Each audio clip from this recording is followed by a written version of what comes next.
Well, there are really many reasons. One very good reason is that climate change unfortunately didn't stop because we became busy with handling the economic crisis. But also another good reason is that investors need to get the signal. What can they count on after 2020? They're already planning for this. And the third very good reason is that even during these economic crisis years, in Europe we spent almost 1 billion euros each day to pay for our imported fossil fuels. Don't people think that it would be wise to bring down that kind of cost and at the same time do something good for the climate?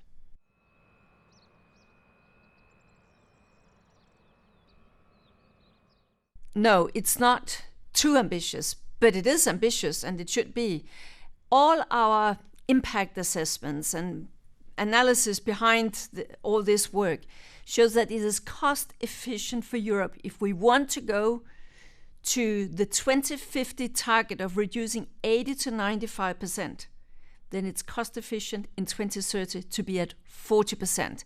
That means that we follow a rather smooth trajectory downwards, reducing smoothly our emissions instead of just pushing the bill in front of us. And that is why 40%, it's doable, but it's also ambitious, and that is exactly where we should be.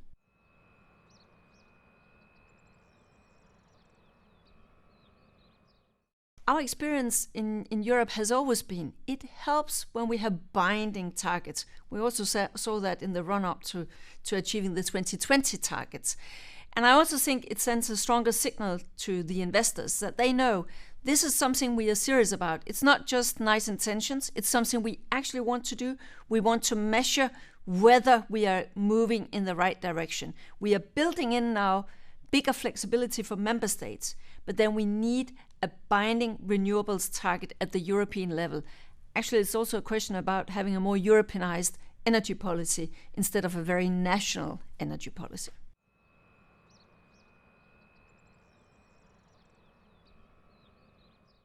I would say that if other big economies now followed Europe's example and came out with similar ambitious targets for 2030, the world would be in a much better place when it comes to combat climate change. And I'm sure that this signal that we are sending in good time before Paris 2015, that will also make some pressure on others actually also to deliver on ambition. So I think there are good reasons why, for instance, France and other governments in Europe have said they would agree to this signal of at least 40%. But of course, the next hurdle will be, it's not enough that things get out of the European Commission. Now, the European Council, the governments of Europe will have to endorse this as well as, of course, the European Parliament.